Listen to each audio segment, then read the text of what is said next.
Happy Thursday. I'm here.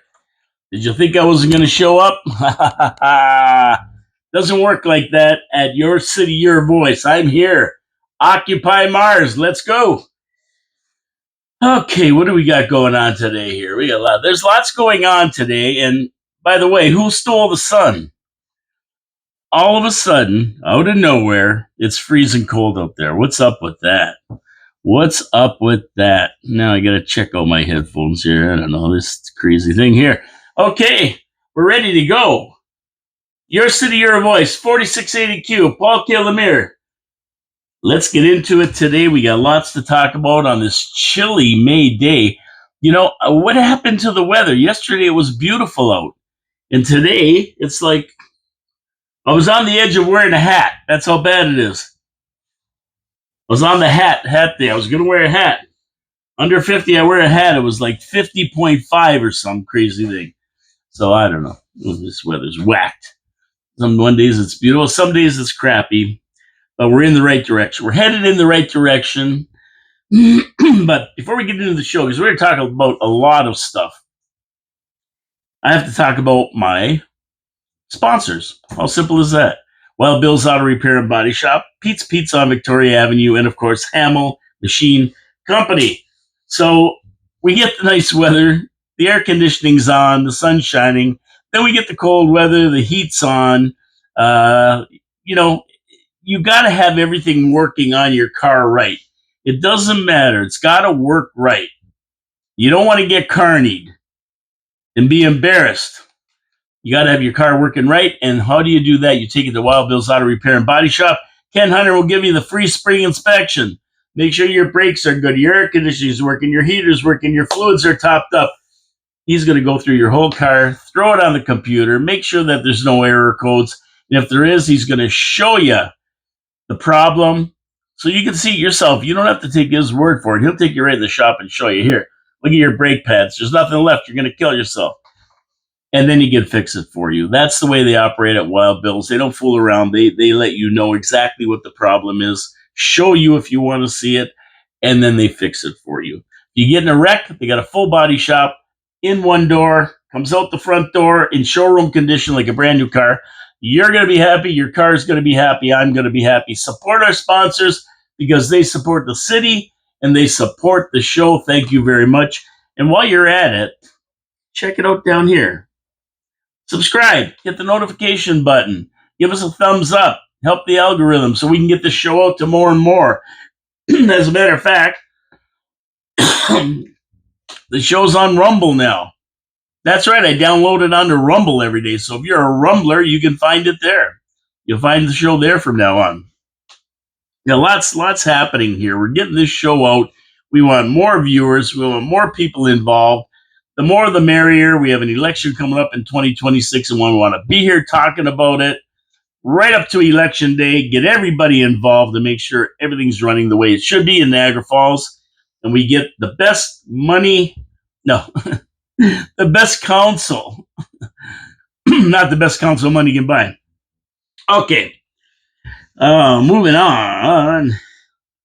Let's do some Facebook funnies here, because, Facebook is a never source of entertainment. It always makes me crappy. It makes me crappy. It makes me laughy. It doesn't make me crappy. It makes me happy because, you know what? I love talking to these guys. So anyway, never source of entertainment, never failing source of entertainment. There was a discussion about downtown and the University of Niagara Falls. And would help if there's free parking. Now, a so-called expert who goes downtown once a week for the car show, the expert. So the reason they charged for parking was because all the evil business owners were parking on the street and they were staying there all day and there was no parking for other people. So they got clamped down on and they started charging again. There's no parking spaces. The evil business owners down here were taking it up. Now, I don't know. Just think about that statement. Here's people trying to run a business. They want free parking to attract people downtown. And then they park there so people, when they come downtown, don't have any parking. I don't know. Doesn't make sense to me. I don't see the business owners doing that. I'm going to give them more credit than that. Maybe I'm wrong, but I don't think they did that. What the real reason was, though, so let's get to the real reason. This parking down here. The BIA wanted free parking. The city said no. The BIA said, we'll pay for it. We'll replace the lost revenue. So we have free parking to attract people down here. The BIA said, sure, we'll let you pay for it. Now, the BIA, of course, at the end of the day, couldn't afford it anymore. So they said to the city, well, you got to take it, you got to pay for it.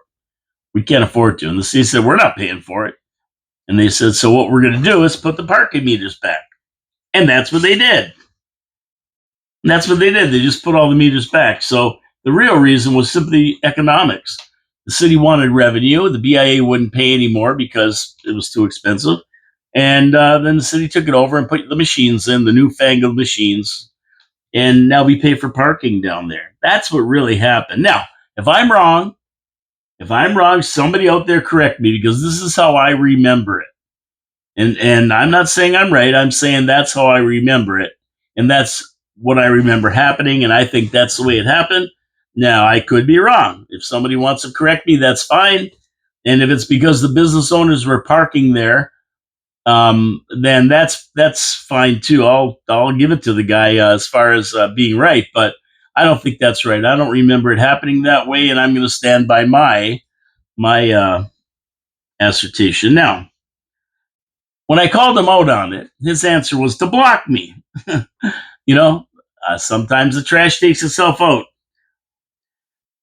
He messaged me and said he was blocking me. First, he made the point that he's down here once a week. And I said, well, dude, I'm down here every day. This is what I do every single day. I'm downtown. And I follow this kind of stuff through city council and the BIA and everything. And, so adios, amigo. You blocked me. That's fine. I don't care. And one more thing, like I said, if I'm wrong, please correct me, somebody, Lori LaCoco or somebody else out there in the BIA. If I'm wrong about this, please correct me. But that's the way I remember it going down. And like I say, I could be wrong. If I will, I'll message the guy. Well, he blocked me. I can't even message the guy and say you were right. I was wrong. My apologies. But I don't think I am. I think I got this one right. That's my Facebook funnies. That's what happens. People, you disagree with them, they block you right there.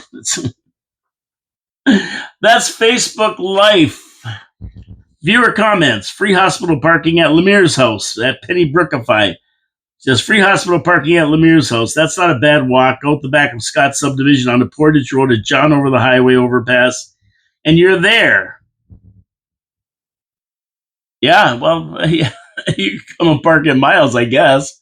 You want to walk a mile to the hospital, because that's about what it is. I have no problem with that. I don't park in front of my house, but there's a lot more free parking closer than my house. But I got to say that it is only about a minute drive to the hospital from my house. And I think that was one of the things that saved my buddy's life. Chopper, he had a heart attack at my house way back when, 7 or 8 years ago now, I guess. And rather than wait for an ambulance, they just put him in a car and took him right to the hospital. It's like a minute away. And then he got shipped to Hamilton for some stents, and he's all right now, of course. But yeah, that was a pretty wild thing. And it's a good thing he was pretty close to the hospital. Could get him there right away. His wife got him there right toot sweet, man, like in minutes. So even faster than an ambulance could get him there. So it's great to be close to the hospital, but that's all going to change in 2028 when the new hospital's built. So, yeah, after that, you can't park at my place and walk anymore. You'll be walking 10 miles. But thanks for the comment. I appreciate it. At Penny Brookify, thank you very much.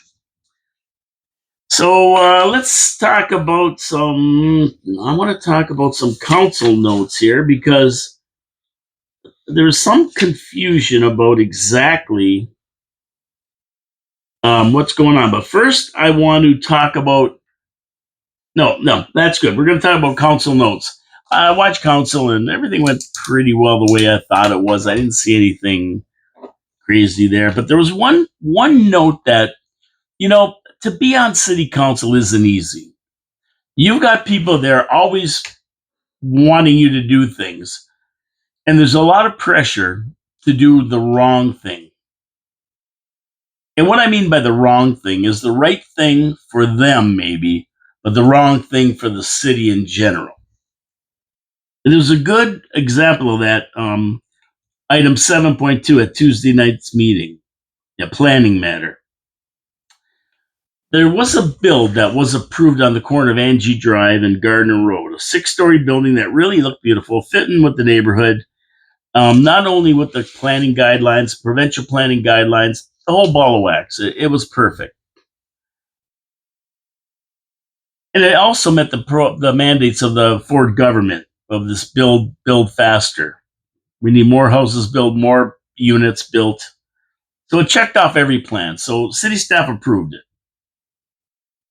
They approved it. They said this meets everything. Now, city staff doesn't work on planning staff, and staff doesn't work on emotion. They work by a set of rules set down by the province and made up by the city as well as to how they want to build this city, what is right. And then when you throw the province in there, there's other parameters you have to meet to make a build. So that's how city council decides things. They look at it. They say, does it fit? Does it meet all the requirements? Does it meet everything, whether it's parking or whatever else needs to be satisfied? Now, if there's some kind of adjustment they need, then the planner has to, or the developer has to apply for a zoning amendment or some kind of a amendment to the bylaw that covers, say, parking. They want 1.4 spaces. If you want to have 1.1, you have to give the reasons why you want 1.1, and then the planners have to say yay or nay to it. A lot of times they'll okay it if other conditions are met. So that's the way it works. So when they say they approve it, it's because it's gone through the process and it has met every requirement that they have to see from a developer and a planner to build. So a contingent of residents from that area came in, and they weren't happy about this build. They weren't liking it. They didn't like the development there. They didn't think that the traffic was going to cause problems. All the usual complaints. I mean, nobody likes to have their quiet neighborhood infringed upon by filling in green space or new developments. That's just the way it is. And out there, it's even crazier because there is so much development out there. So after a long discussion, somebody made a motion to deny it. Now, this is probably one of the worst things city council could do, is deny a build that's been approved by their planning staff, to go against their planning staff. Because what's going to happen is the OLT is going to get a letter from the developer saying, we want to appeal this. And when they appeal it, the city has to provide the reasons why they approved it and the reasons why city council denied it. Now, if city council denies it just because the citizens were leaning on them, they got to hire a planner who agrees with them, who can back up their reasons for denying it. And if they don't, it's just going to get approved. So denying it in the first place was a waste of time. But you still have to have somebody there to argue city's city stand on it, which would be council voting against it. Costs thousands of money, tens of thousands of dollars, lots of money. And at the end of the day, OLT is just going to say, no, we're going to approve this. There's nothing wrong. As a matter of fact, your planning staff told you to approve it. Why did you go against them? And if you have no proof of why you went against them other than, well, the residents said they didn't like it, well, no, they're just going to turn it down and they're going to give the guy the okay. And the guy, while he's at it, might say, hey, I was able to get this. Maybe I'll throw another 4 stories on it. Maybe I'll add something else to it. I mean, once it's there, anything can happen. Whereas once it's approved by city council, they can only build what city council approves, 6 stories. So that's over. So, going to the OLT isn't a good idea. So anyway, A motion was put on the floor, I think by either Patel or Dabrowski, Councilor Patel or Dabrowski, and it was turned down. They didn't approve it. So then a motion was put on the floor by Vince Cario, Councilor Cario, common sense guy, that says to approve it because he knows the ramifications of not approving it. And I got to give credit to Jason Burgess, the CAO, and Miss Dolch. I'm not sure exactly what her title is, but anyway, I got to give them credit because they stood up and explained it to City Council, explained exactly what the deal was, and they were very, very good at their explanation. It was clear, it was understandable. There was no confusion with it. And you know me, I don't hand out compliments to these guys very often, so. So I'm with them all the way on this, and they did a great job, a really, really good job explaining it. So then Vince Cario, of course, made the motion to approve it. It was approved, and that's the end of that. It was approved, and they saved us thousands of dollars. So the guys who used common sense and could figure this out were Councilor Strange, Councilor Peter Angelo, Councilor Coco, Councilor who else approved it? Was there Peter Angelo, Cario, of course, he made the motion, Lococo, and then the ones who were against it were Dabrowski, Patel, and Baldinelli. Now, I don't know what these guys were doing because it was pretty obvious what Jason Burgess, the CAO, and Miss Dolch were trying to say. And everybody else understood it, and I understood it. Now, the crowd was getting a little bit unruly, of course, because they don't want it there. But here's the thing. We're talking about tax dollars here and wasting tax dollars and making a futile fight against our planners and the OLT because guaranteed it would go to the OLT. When the planners say okay, it's automatically going to the OLT. Now, the other thing they could have done is defer it, but if they defer it for too long, it goes to the OLT anyway. So the correct answer was to say yes. It's approved. Go ahead with it. And that's what the council did. Congratulations to the common sense people who understood what was going on here. What the other guys were thinking, I don't know. Were they looking for votes?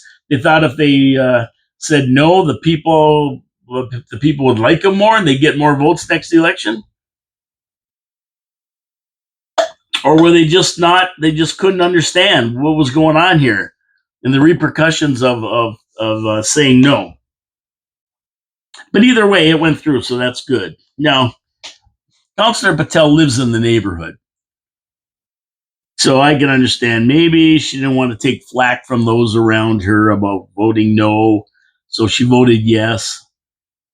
I mean, it's not a good counselor. Counselors have to vote correctly. They have to vote without the emotional part of it. And when planning says it's good, it's pretty hard to go against your planners, right? She would rather put the taxpayers on the hook for tens of thousands of dollars, I guess, or I don't know what she was thinking. But at the end of the day, Dabrowski, I have no idea what he was thinking. Why would he go against it? And the same with Baldinelli. They're sensible guys. They seem to be sensible guys. So why they would go against it, I just don't know. It befuddles me. Now, someone told me, forget about it. Now, who the heck said that? Was it Peter Dichter? Maybe somebody said that. Peter Dichter, maybe, my buddy. Paul, don't even listen to that stuff. This was all staged. People come in complaining. They have to have some counselors who are going to stand with the people. They knew they were going to turn it down. They said, you say that you want to turn it down, so they're happy. And then we'll vote it down because the mayor went along with the rest of the councilors, although he doesn't get a vote. He let his feelings be known. It's just staged. It's all staged. Don't worry about it. They were just staging it. And I'm going, well, you know what? Maybe they were. Maybe they were. Maybe they think it's great to have people out there thinking that there are people who stand up for the people. I don't know. But if that's the case, then what else is predetermined?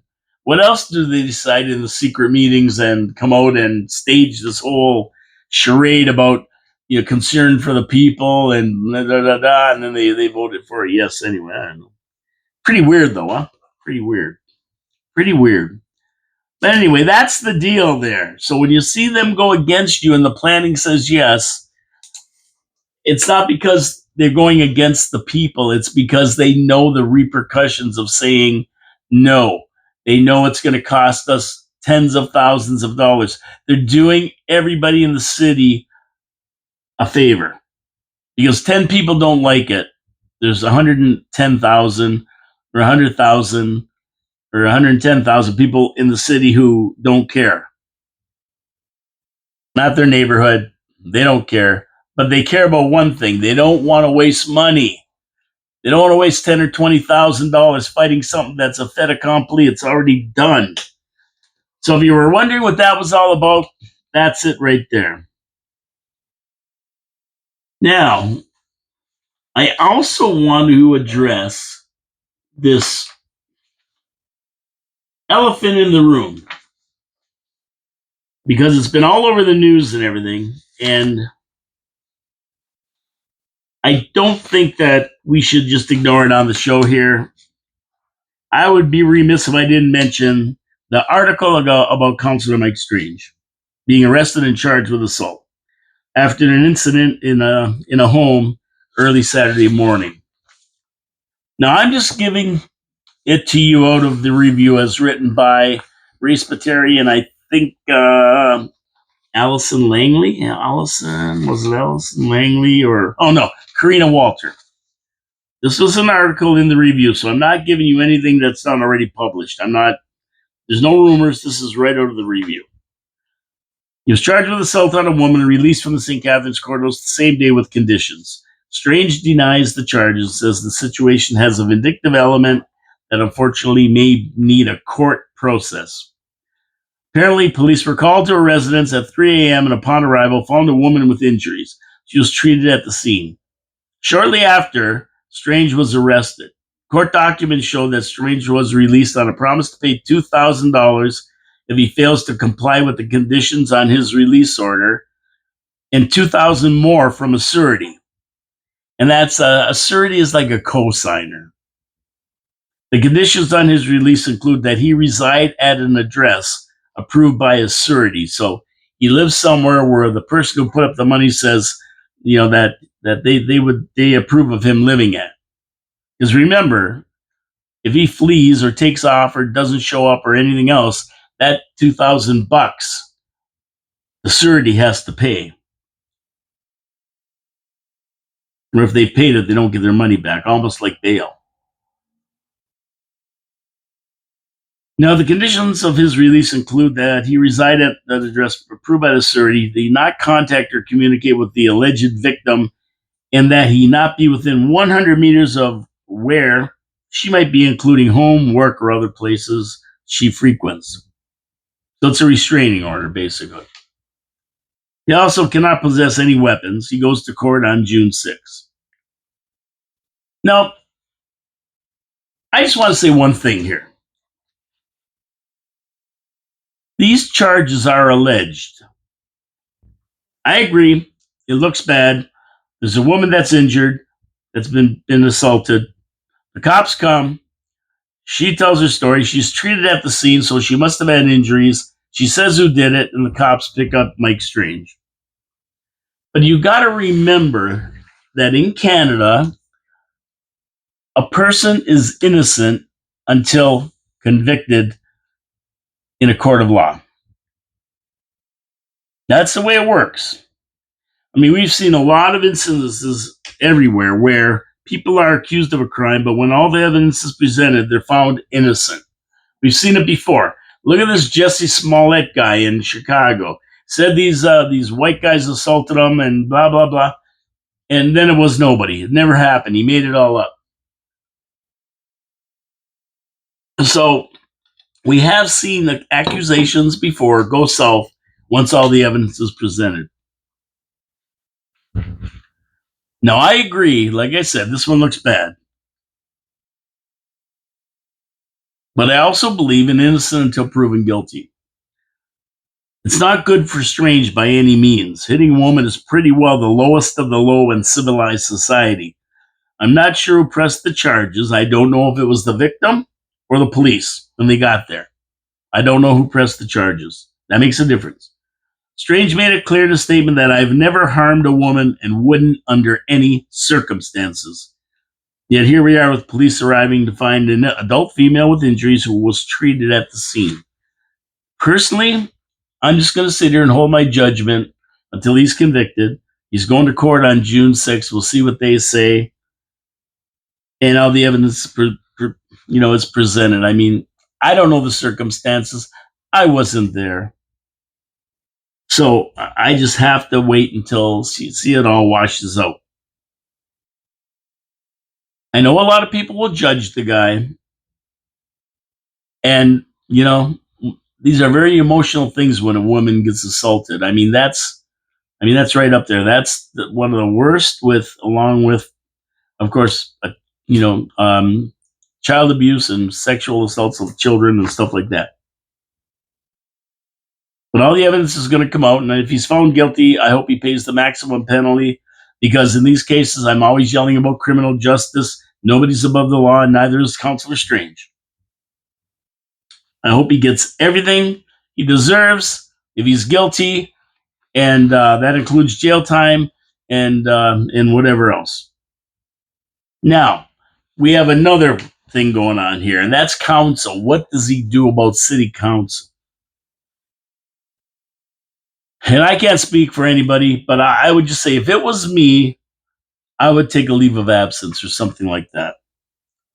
I mean, think of all the different groups that come into city council, Jillian's Place, all these different groups that talk about abuse of women and that kind of thing.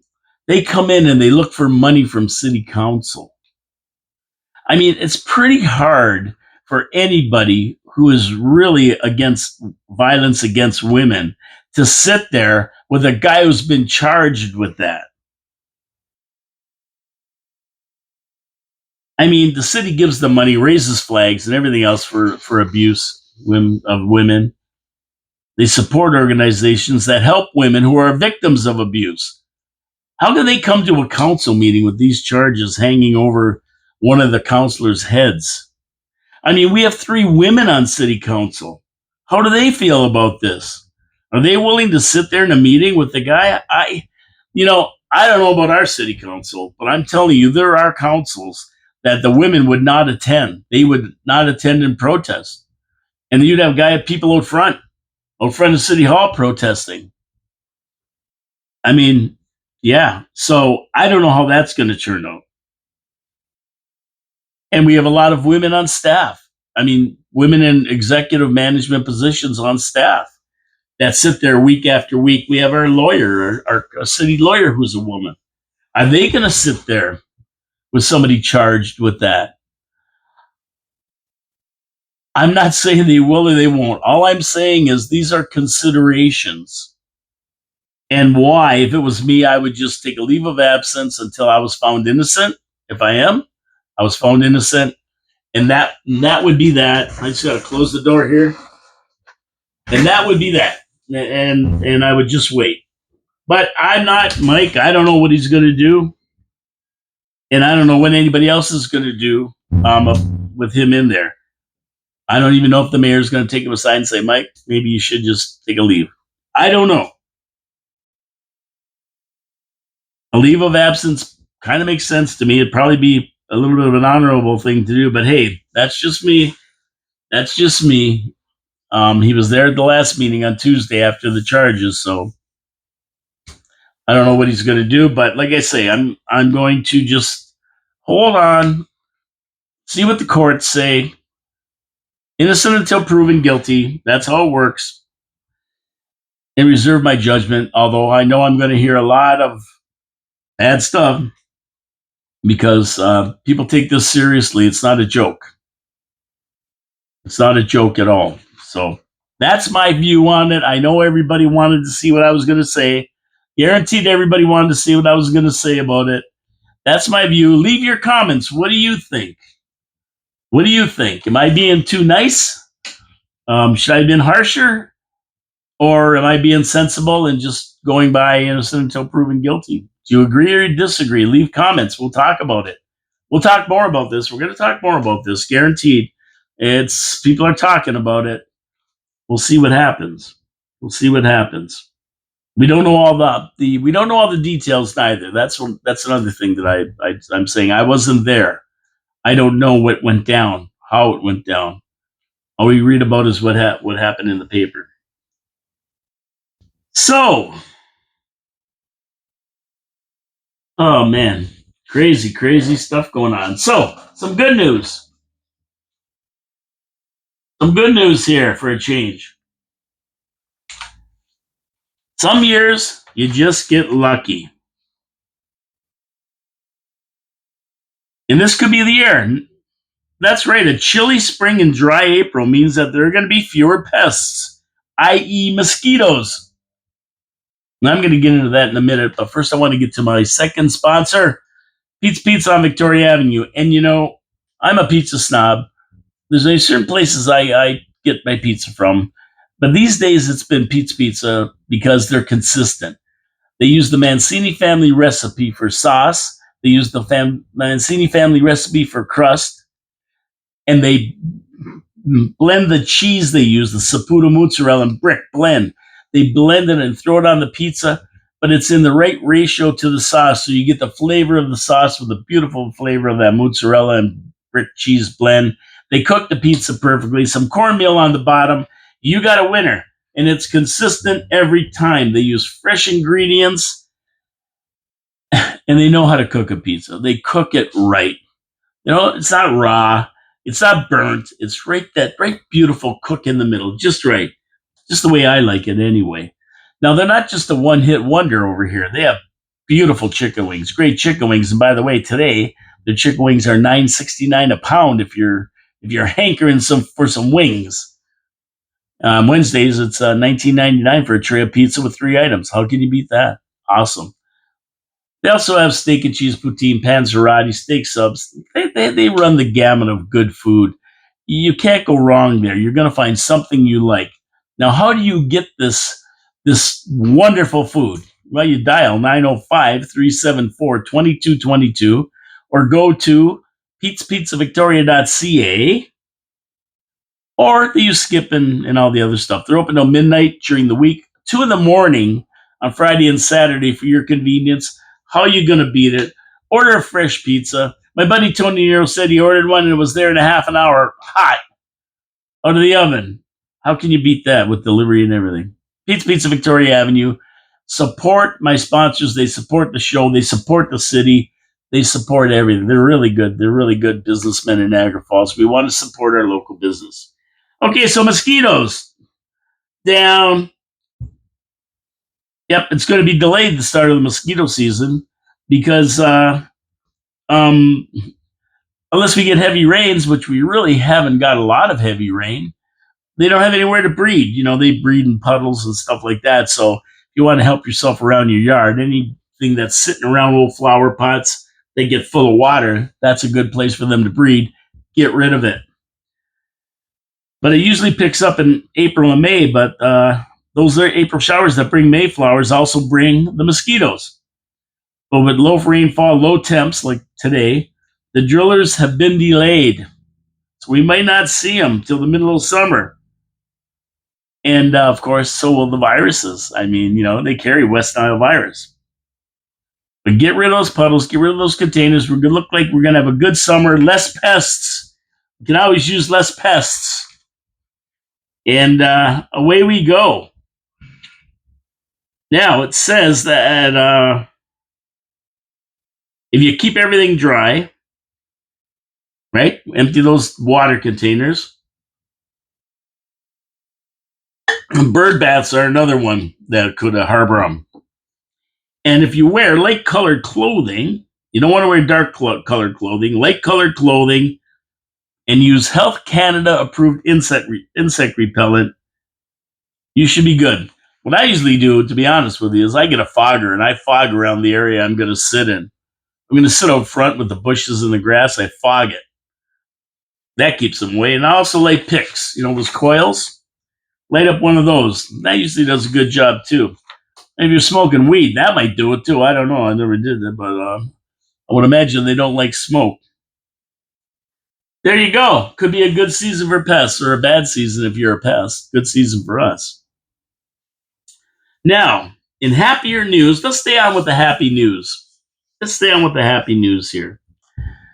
Regional Councilor Bob Gale has served a notice of motion at the Regional Council meeting in April to limit the region's consolidated levy budget to a 3.5% increase. That's pretty good. That's pretty neat. He wants them to limit. This is the most you can raise it. The motion is up for discussion at the May 22nd Regional Council meeting. I might have to watch that one. Where Gale and said Councilor Rob Foster would second the motion. Now, the region's increases over the last 3 years have been brutal. 9.6 last year, 7.02 the year before, and 7.5% before that.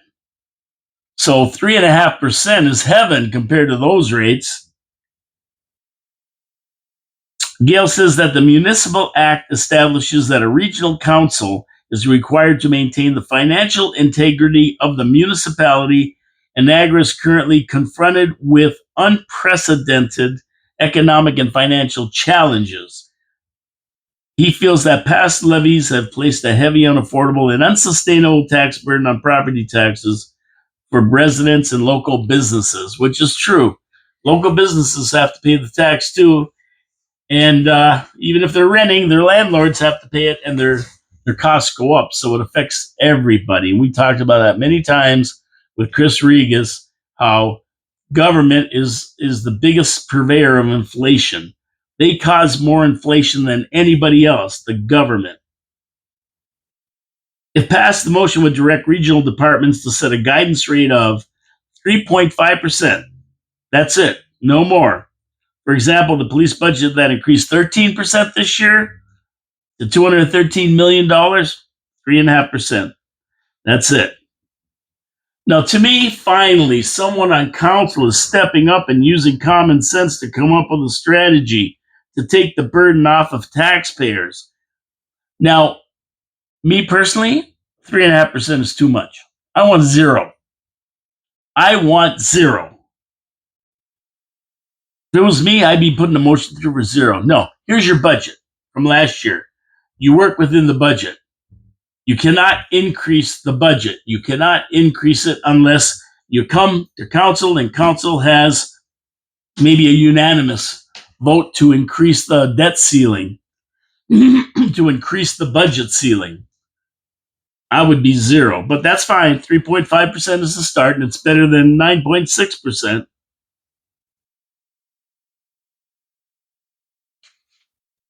So, I mean, at least we know that somebody there is trying to save us money at the region. Someone's there doing it. I think a goal should be zero, though. I think every councilor should have a goal of zero. They start at zero. Here's where we're starting at. You spent X $1 million last year. That's all you're getting this year. Now you work within it. And I would also pass a bylaw that said that for every dollar they want to spend above the budget, they have to find an even dollar of savings, maybe $2 of savings.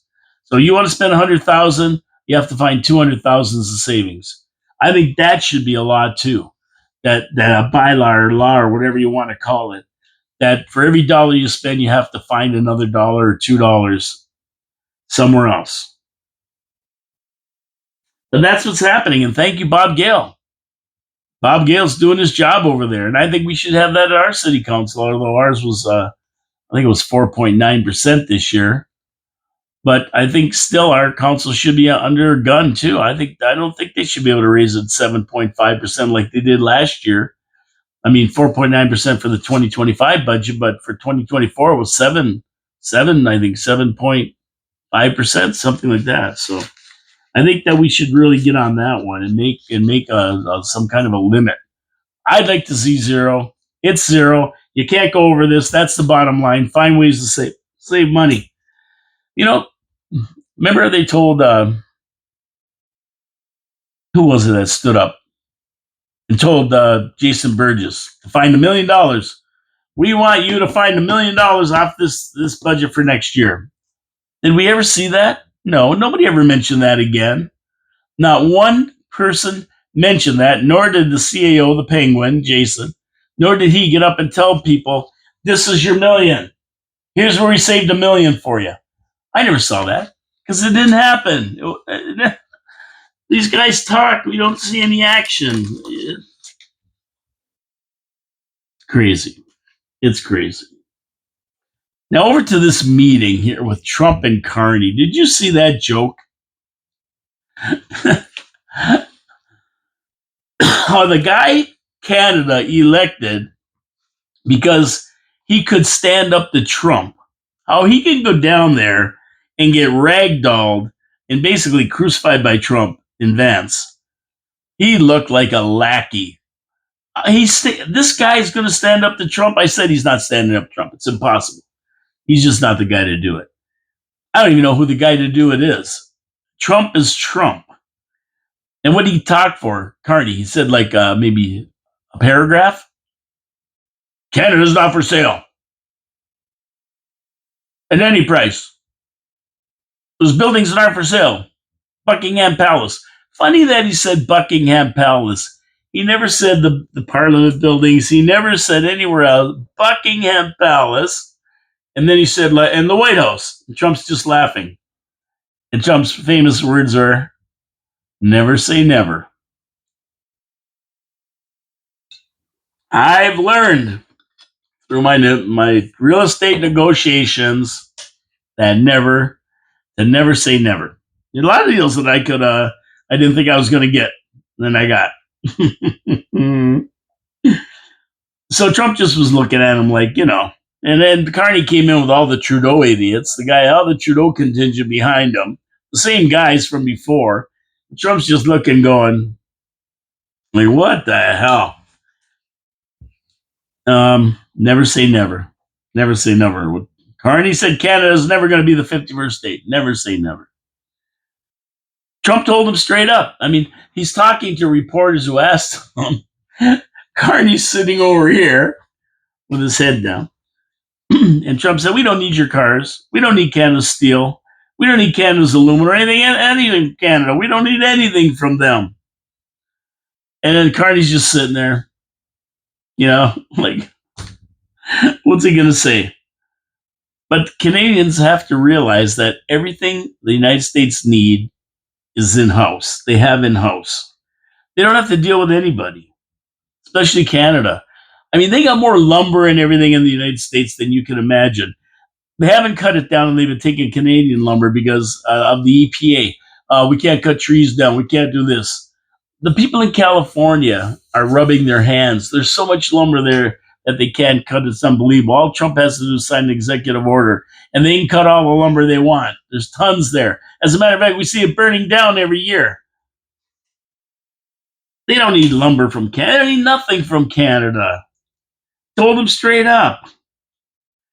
The best bet is for Carney to sit down and strike a deal with them, an economic union between the two countries, free-flowing. If you don't want to be the 51st state, that's fine, but an economic union of some type. I mean, we can't sit here elbows up. Did you see Carney with his elbows up in that meeting? What happened to elbows up? You should have went in like this the whole meeting. No, it doesn't work. It's a big joke. The saying is stupid. And Trump just kept saying, man, if you guys joined us, Canadians would see the biggest tax cut in their history. And I believe they would. He wasn't kidding. Canada would be better off. He basically sat there and he looked like he wanted to say something. And Trump just said, well, that's it. See you later. And that was the end of the meeting. I was laughing. I was sitting here, and and somebody told me like they were watching it while they were listening to the show here, right? And I'm going, I wish I could have watched it. I did watch it after, but I didn't see it live. But yeah, and of course the CBC, right, the left wing media in Canada, of course, what do they say? Carney gave it to Trump. He showed him all. We showed him Canadian strong. We the North, friggin' elbows. That never happened. They're bought and paid for by the Liberal Party to say that. Anyways, pretty funny. Pretty funny. Got to get to my third sponsor, and then we're going to talk about something really interesting.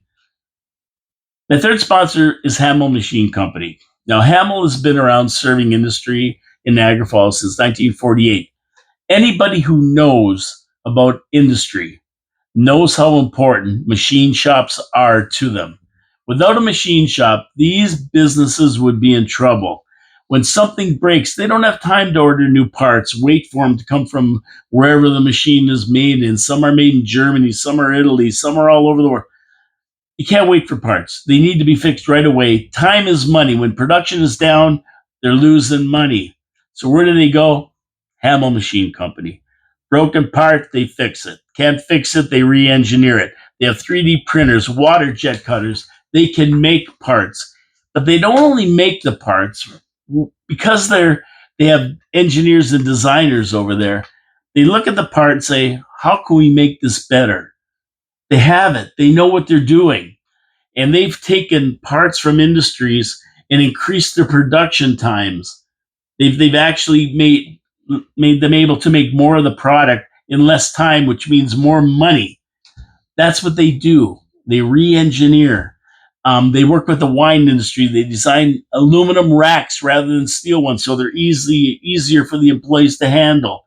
They do so many things for industries in Niagara Falls, right down to saying, "Hey, Paul, you need back gates for your house? Sure. Okay, we can make them. We can fabricate them. We'll get them powder coated." They do everything. You break your lawnmower, you shear pin on your snowblower. They can fix it. They can make it work again. Hamel Machine Company, so important in Niagara Falls, been around since 1948, can help you with anything you need. Give them a call or go to their website to see the beautiful work they do, hamelmachine.ca. You'll be amazed. You'll be amazed at what they do. Tell them Paul from Your City, Your Voice sent you. Please support our sponsors because they support the show and they support the city. So, Trump said he's going to open Alcatraz. He wants to reopen Alcatraz. And that it's going to be bigger and better than it ever was. Now, I've been to Alcatraz before. It's on an island in San Francisco Bay. It's going to be refurbished. It's going to be expanded and reopened. According to President Trump, that's getting tough on crime. He's not messing around. He wants to put people there. And I mean, Alcatraz, that place is famous, of course. It's housed some of the worst criminals of the century. Tough guys like Al Capone, Alvin Creepy Karpis, George Machine Gun Kelly, Mickey Cohen, and Bumpy Johnson. I don't know if you know who Bumpy Johnson is, but he was the guy who had the heroin business in Manhattan, Harlem.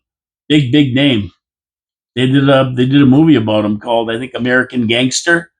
I think it was Denzel Washington who played him, if I'm not mistaken. And they were actually importing heroin from Vietnam in coffins of soldiers. Whoa, they almost hit. Oh, that was a close, almost an accident. Yeah. So, started out as a military prison, taken over by the state in 1933, converted to a prison, a regular prison, and opened until 1963. And the reason it closed was just the cost of uh, of having it as a prison. It cost like around $10 a prisoner a day.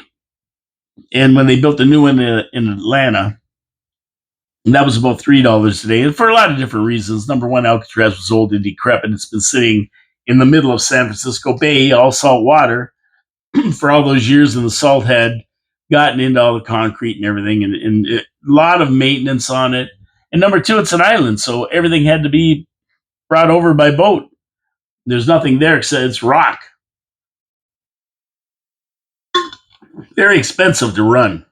Effective, mind you, effective. Nobody escaped. Well, three guys got out. Nobody knows where they ended up or if they lived, but pretty tough to escape from. So that's why it was closed, and it was turned over to the Parks Commission. the state park. It turned into a state park in 1972. Now I was there. I was there. I went to Alcatraz, and I'm going to tell you one thing. It's a nasty place. It's a depressing, nasty place. Surrounded by the cold waters of Northern California, it's damp and chilly all the time. The place is depressing. It was probably the most interesting tour I've taken, though. It was amazing. Saw the Birdman of Alcatraz's cell, the mess hall, the barber shop, those big steps outside you always see in the movies where they're sitting on talking. You see all the movies, they always show those steps. And they even put us in a couple of people in a solitary confinement cell, the ones who would go in there. And I'm going to tell you, it's a little cell, maybe half the size of this office, this studio right here. And this is small, maybe 6 feet wide, 6 feet long, something like that. Very small, very small. Very well, maybe 8 feet, something like that, 8 by 6 or something. Very small. And it's the floors are steel, the walls are steel, the ceiling's steel, and it's cold. And once they close that big steel door, there is no light. They close that door, it's pitch black. You cannot see your hand in front of your face. 30 seconds in there was long enough for me. I can't even imagine being thrown in there and kept in there 23 hours a day. I think they might have let them out an hour a day for whatever. Yeah, not a nice place. And on top of the torture of the place itself was the fact that you could see out the barred windows.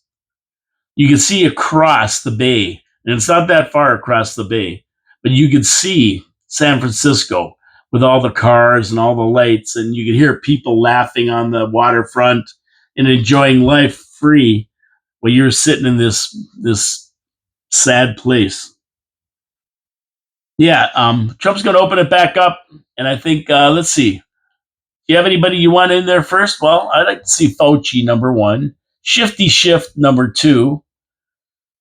Oh, I don't know, maybe Hillary or one of these other clowns. Yeah, they're the guys who should be going there. But anyway, he's opening it up. We'll see if it happens. That's what he said he's doing. So we'll see if it happens. And he wants to expand it and make it bigger. He wants more room for the criminals he's locking up. He's sending them to El Salvador. He's sending them to Guantanamo Bay. Now he wants another one. Okay, so we got two wars in the world, right? The Ukraine's fighting the Russians. And we got the Israelis fighting they're fighting everybody. Iran, Hezbollah, Hamas, the Houthis. And now we've had Iraq. No, they're already in on all this, Iran. We've got India attacking Pakistan. We don't have enough going on in the world. So they attacked Pakistan and targeted terrorist infrastructure in Pakistani-administered Kashmir, saying Pakistani terrorists massacred tourists in Kashmir last month. So Kashmir isn't part of Pakistan. It's administered by India. No, sorry about that. I got that wrong. Pakistani administers Kashmir. So Kashmir isn't part of Pakistan, but they're the ones who take care of it. So there you go. They're there. There's been a long-running feud between these two countries, and it looks like they could expand into a full-blown war anytime. And guess what? They both have nukes. Yeah, they both have nuclear weapons. So, of course, President Trump, because he wants peace all over the world, told him to settle down. And he's going to go to the area and see what's going on and settle this agreement if they want him to. So he wants them stopped toot sweet. War is not good for business.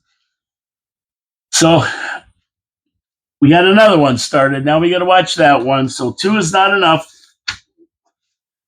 2's company, 3 is a crowd. Come on, we got to get rid of this war. Stop it. And you know, like there's a lot of Indians and Pakistanis in Canada. And now they're going to go at it here. Oh my God! We just saw the Palestinians and the Jews going at it. These Palestinian protesters lighting shit on fire. Well, pardon my language, lighting stuff on fire. Excusez-moi. And now we're gonna have to put up with these guys too. I hope not. I hope not. We don't want to see that. So come on, straighten out, please. We don't want to see that. Got enough going on. Got enough going on now. But there they are. There they are. Now they're starting up. And China's threatening Taiwan, taking the pressure off of them. Again, they're threatening Taiwan, taking the pressure off of them because they're going down fast. China, it makes me laugh. People say, "Oh, they can sell to anybody. They can sell." No, the stuff that they sell, United States wants. All the stuff made in China, they don't sell anywhere else in the world. They sell them in the United States. That's their biggest person to use all the gadgets that they have. So yeah, they can't replace it. You're not going to replace what they sell in the United States in Vietnam or any of these other countries. The United States has buys the things that they provide. The United States doesn't buy. They sit on docks like they are now. And Xi Jinping, he's in trouble. He's in trouble right now. There's millions of people on the streets. There's no jobs. The factories are closing. So that could escalate pretty fast over there into like a rebellion, I guess, Tiananmen Square, something like that. Anyway, it doesn't get easier in this world. It doesn't get easier. It doesn't get easier. And last thing I want to finish on is white smoke. We haven't seen it yet. The Cardinals are in the conclave trying to elect a new pope. Black smoke yesterday. But they expect it to happen very fast. Pick a new pope. If you want to bet some money on it, bet this guy. Pietro Parolin. He's one of the favorites, which makes perfect sense since the last pope is prophesied to be Peter the Roman. And Pietro. Is it Peter in English? So if you're going to bet on that, on the next pope, if you want to bet on it, bet on that guy. Pietro, Peter the Roman. Thousands of people are gathered in St. Peter's Square waiting for white smoke, which means a new pope has been elected. And they've got a large screen TV showing the Cardinals going into the Sistine Chapel and then slamming the doors shut and beginning the voting. So they're out there watching that. I mean, how exciting is that? Don't ask me. This is the tradition of the Catholic Church. That's all I can tell you. And on that note, I'm out of here. I'm out of here for the weekend. No, it's not the weekend. Tomorrow's finally Friday. I'll be back tomorrow. Yeah. And I just found out that 4680Q is the main sponsor of Ribstock. And that's the rib thing that's happening at Fireman's Park the weekend after Father's Day. So Ribstock is the place to be. 4680Q is going to be there. Live bands, carnival. It's going to be something else to see, I guess. I mean, yeah, we're the sponsors. 4680Q. We're the big boys. We're there. We're taking care of business over there. So I think I am going to have to show up and see what's going on. That would make sense, wouldn't it? So yeah, it's going to be fun. I can't wait. That's, I think, the third week of June. I believe it's the 17th. I got to look up the thing. I'll tell you more about it. I just found out half an hour ago about it. So I'll give you more details on that. Plus, we have the event happening on June 7th. They're dedicating the street, part of Queen Street, to Rick Rose. And surrounding that dedication ceremony at 6:30, 4680Q is going to be sponsoring a little musical event down there with bands playing. Starting at around 4 in the afternoon, bands are going to be playing. We're going to be having giveaways. Of course, you can get food at taps and drinks, and it should be a lot of fun. And it's all open to the public. You want to go down there. The giveaways are going to be with a $20 donation. So you can make a $20 donation and get involved in all the giveaways. And we have one big giveaway, a custom-made guitar in honor of Rick Rose. So that's going to be a fun day. We'll all be there for that day. Anyway, I'm out of here. My name is Paul Calamir. This is Your City, Your Voice, coming to you from the studios of 4680Q Radio, downtown Niagara Falls, across from the Meteor Crater. There it is right there. Your city, your voice. We'll see you tomorrow at noon on Finally Friday, where we'll be discussing a lot more stuff that's going on in the city and around the world, news, commentary, opinion, and please leave comments. Come on, I want to know what you guys think. You guys are the drivers here. I just sit and do the show. Get those comments in. Come on, Gary Wilkins. You always have something good to say. Gary Wilkins is great.